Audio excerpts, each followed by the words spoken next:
Olá, saudações, sejam bem-vindas, sejam bem-vindos.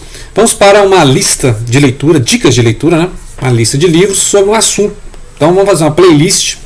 Alguns livros eu já falei, então vou deixar nos cards, né? Alguns livros já foram comentados, outros que eu ainda vou ler ou reler. Sobre política, sobre questões de sociedade, sobre questões de luta de classes, né? A nobreza, a burguesia, o proletariado, né? São vários assuntos ligados a não só a trama entre os personagens, as questões de fidelidade e infidelidade, que a gente geralmente presta mais atenção, mas são livros que, alguns são romances históricos, que são livros que vão falar dessas questões de luta de classe, de revoluções, né, de questões políticas. Então, vamos chamar de literatura e política, né? Então, a gente tem outras playlists sobre literatura e religião, literatura e história, literatura e ciência, né? Ficção científica, né? Então vamos falar Vermelho Negro. Vermelho Negro é a obra central, né, da tradição da literatura francesa, do Stendhal, que vai falar então ali daquela época da Revolução Francesa e pós-Revolução Francesa, aqueles momentos de turbulência em que acabou o antigo regime, né, o absolutismo, e aí a burguesia assumiu o controle, né, e ao longo do século XIX, a gente foi vendo que em várias etapas, né, em avanço e retrocesso, né, foi se criando essa ideia de esquerda e direita. Lembrar que a burguesia nessa época era a esquerda, né? Os liberais eram a esquerda, igual outro romance nós vamos comentar aqui em breve. Então, ou seja, os liberais, ou seja, os burgueses, estavam contra os absolutistas, que era aquele pessoal do antigo regime, né? Lembrar que foi justamente o motivo da Revolução Francesa, né? Acabar com o absolutismo, e aí começou toda essa questão da luta de classes em evidência, né? E depois, em seguida, assim que a burguesia concretizar, né, o seu controle, ela vai ter que enfrentar o quê? O proletariado. Aí que é outra classe, aí já vamos estar, né, na época do socialismo, né, o Karl Marx e o Friedrich Engels, e etc. até a Revolução Francesa, a russa, né, então da francesa à russa, né, que aí a Rússia será a primeira revolução proletária, né, que aí você tem outros romances que vão falar. Né? No meio do caminho tem o Dostoiévski, né? Lá no Os Processos ou Demônios, que é um livro que ele fala justamente sobre essa questão da luta de classes na Rússia e os primeiros socialistas. Né? Então o Dostoiévski é um dos primeiros socialistas e ele depois foi condenado à morte, só que aí foi para a Sibéria e nesse foi se converter, etc. Então o Vermelho Negro começa nessa lista, mas se tiver outras sugestões, primeiro Vermelho Negro do Stendhal, que vai falar então do que aconteceu depois da Revolução Francesa, né, do Napoleão, a época, e depois a gente sabe que, né, vai ter o Napoleão III, lá na época do Baudelaire, etc. Então você vê como é que a história, né, da França no século XIX é muito turbulenta, justamente por isso, né, a hora da monarquia, república, liberal, tal, né. Oliver Twist do Charles Dickens é um livro que fala da criança, né, mas vai falar da pobreza da época da Revolução Industrial, lá em Londres, né. Então muita gente deixou a área rural da Inglaterra e foi morar em Londres, então superpovoou a capital e não tinha espaço para todo mundo morar, né? Então a questão mesmo de salubridade, né? Salubridade, não tinha esgoto para todo mundo. Então, é um livro que fala dos órfãos, né? Vários órfãos, então é um livro assim que vai abordar realmente a criança, mas no contexto de época, né? Então Oliver Twist, Os Miseráveis, famoso do Victor Hugo, né? Que vai contar também a história também na época do Napoleão, também vai para lá da Revolução Francesa e dessas várias revoluções. Então você pode ler assim como a continuação do Stendhal, né? O Vermelho Negro. Tem outro livro do Stendhal, que é o Cartucho de Parma, que é o cara atravessando lá Waterloo, né? Pois é, numa cena do Miseráveis tem uma referência ao Waterloo, que é essa batalha no território belga, né? Na Bélgica, em que o Napoleão foi derrotado por tropas inglesas e prussianas, né? O pessoal se uniu contra o Napoleão. Depois você tem o Processo, né, do Dostoiévski, ou Demônios, né, depois da tradução, que ele vai falar justamente dos primeiros revolucionários ali, né, e aqueles que são mais extremados, aqueles que querem fazer uma revolução gradativa, né, que aí depois vai ter lá a diferença dos mencheviques e dos bolcheviques, né, mencheviques e bolcheviques. Eu lembrei que agora de um livro, não tinha pensado nisso, no Doutor Zhivago, do Pasternak, né, Dr. Zhivago do Pasternak, que vai falar justamente isso, que é na época da Revolução Russa, né, o Pasternak, né, isso é importante que eu esqueci, igual que eu lembrei. Muito bem, então o outro que eu falei, os Maias. Então os Maias, voltei a leitura, outra edição, né, belíssima edição. Os Maias vão falar muito dessa questão justamente da influência dos liberais, né, em Portugal, né? Então Portugal era um regime absolutista, né? E lembrar que Portugal foi invadido por tropas napoleônicas. A família real veio para onde? Para o Brasil, né? 1808. Então Dom João VI veio para o Brasil e aí, né, abriu os portos para as nações amigas. E aí foi a questão que a gente já conhece, né? Aí Pedro I, Pedro II, etc. Mas começou lá em Portugal, né, com as tropas napoleônicas, e depois, aqui nessa época era o chique falar francês, né? A gente está vendo, então, já li metade do livro aqui, um terço do livro já li, né? Então, voltando a ler aqui, porque é um livro que fala muito de política, né? Assim, vai contar a história de uma família em decadência, mas vai falar muito de política, as tentativas de fazer uma monarquia liberal, né? Ou seja, continua a monarquia, só vai ter república em Portugal lá em 1910, né? Vai ter um crime contra o rei em 1908, depois em 1910. Inclusive tinha um presidente brasileiro lá, viajando na época, né? Depois vocês pesquisem aí, em 1910, e aí teve o fim da monarquia lá, né? Então vamos voltar a ler os Maias, justamente para muita coisa de política, né? Muita coisa também de romance, né? O início do livro é bem romântico e depois vai para a política mesmo. Outros dois livros que eu comentei aqui é o Bel-Ami do Maupassant, que vai falar também das questões políticas lá na França, depois lá do Baudelaire, né? Então aí já segunda metade do século XIX. E vai ter o Germinal do Émile Zola. Também falei aqui que vai contar muita coisa dessas questões de luta de classe. Inclusive vai abordar, né, a classe operária, né? Os meus livros vão abordar a classe operária. Igual no Brasil tem um livro que vai mostrar a pobreza das grandes cidades, né? Os cortiços, que, né, não tinha as favelas ainda, né? Tal como a gente conhece. Mas é uma época em que algumas pessoas faziam barracões, né, e alugavam para essas pessoas que estavam deixando o campo. Não tinha um êxodo rural igual no século XX. Mas no final do século XIX, né, já tinha muita gente deixando o campo, né, já tinha muita gente já. Não era o êxodo rural, né, isso é um fenômeno que foi nos anos 40, 50, mas já tinha esse problema. Então as pessoas iam para a cidade, né, Rio de Janeiro, São Paulo, e muito imigrante, muita gente vindo da Europa, né, lembra essa final do século XIX, tem essa época assim que muita gente deixou a Europa, né, Itália, Portugal. Até o pessoal do Império Otomano, né, vieram para o Brasil, né? Então a gente conhece muitos livros sobre imigrantes, né, pessoas que deixaram a Europa, Oriente Médio, né?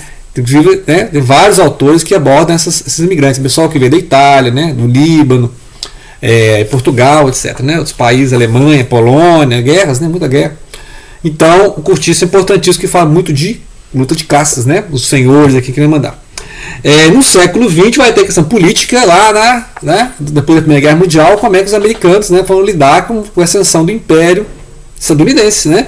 Lembrar que a ascensão americana começou depois da Primeira Guerra Mundial, que a Europa ficou em guerra civil, né?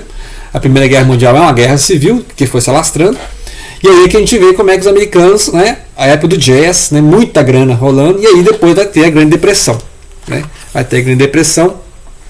Depois disso aqui a gente falou do Porque os Sinos Dobram, que vão ser esses americanos que ficaram na Europa depois da Primeira Guerra Mundial, tipo Ernest Hemingway, né, a geração perdida, Lost Generation. Eles vão ficar lá na Europa, né, participando das touradas lá na Espanha, viajando por Paris, conhecendo Londres e tal. E aí, conhecendo Itália, né? Então, aí inclusive o Hemingway foi para a Guerra Civil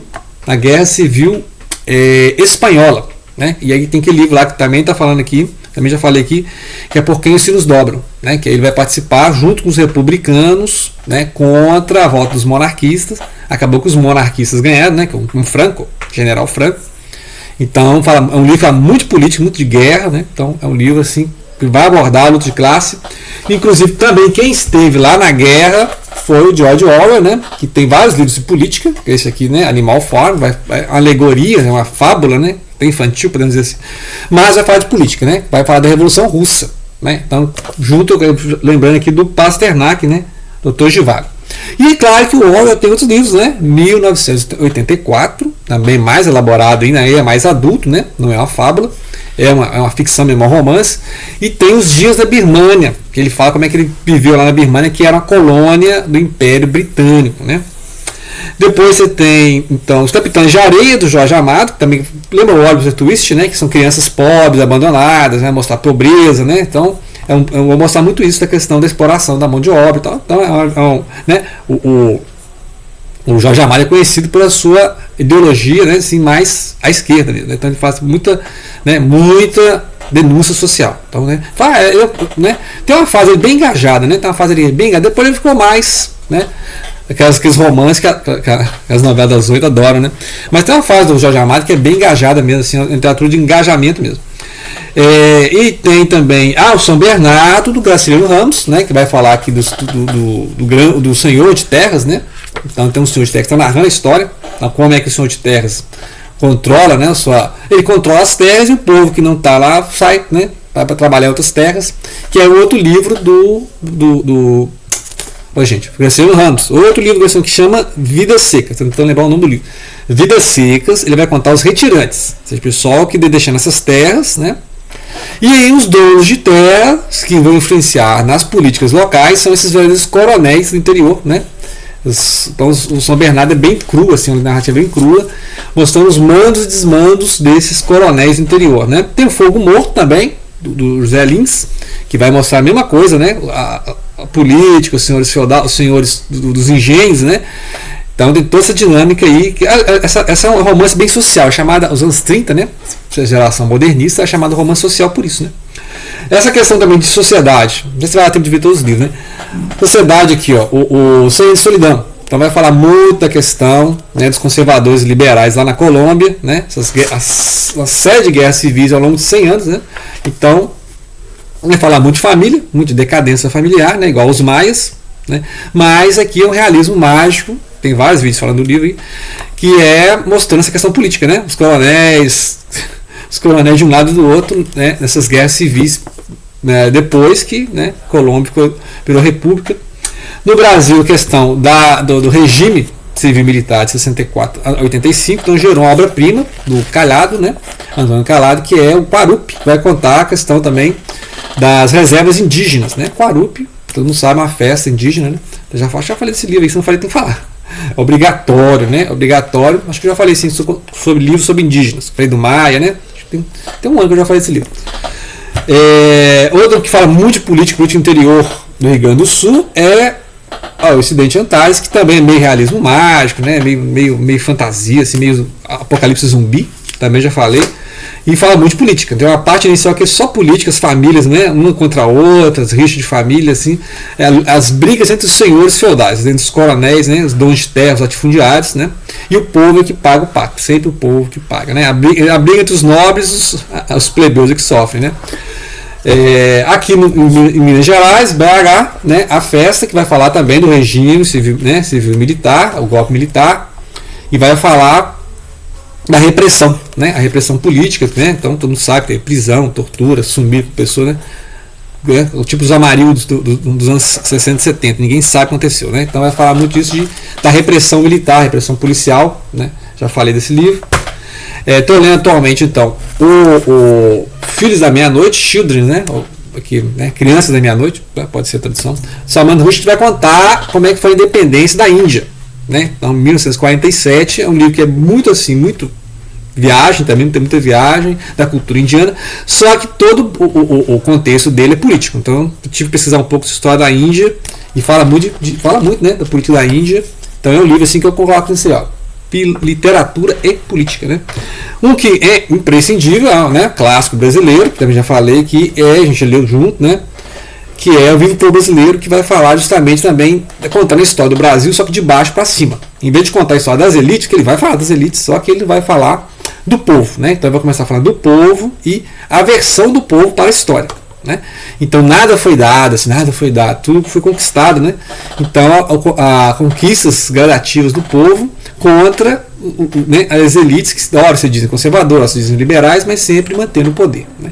Então vai fazendo um rodízio de elites, né? Várias elites ao longo da história, e o povo vai sempre sofrendo, né? Seja monarquista, seja republicano, seja liberal, sempre o povo vai pagando, né? Então ele vai contando a história justamente disso, dos excluídos, né? dos descamisados, né? Como diz. Outro livro que também vai falar do regime de exceção, a ditadura de 64 a 85, é o Ida Furacão, né?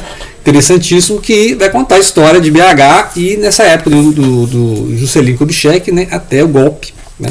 como é que aconteceu. Fala muito de política, né? Tem muita coisa de política aqui de BH. E o outro livro, que é sensacional, também está na classe, que é o Agosto, do Rubem Fonseca, que também já falei desse livro, que vai falar da era Vargas, né? A morte do Vargas, né? A própria morte do Vargas e aquelas intrigas, né? Que o Vargas ora apoiava no exército, ora é derrubado pelo exército, ora volta no braço do povo, né? O Vargas voltou por eleições, né? E aí depois ele foi novamente pressionado e ele morreu e entrou para a história, né? Então você a lista, né? Uma pequena lista, já bastante coisa, né? E alguns a gente vai dar mais ênfase com certeza em próximos vídeos, né? Para essa playlist que nós estamos inaugurando, que é literatura e política, ok? Obrigado pela atenção, não deixem de compartilhar.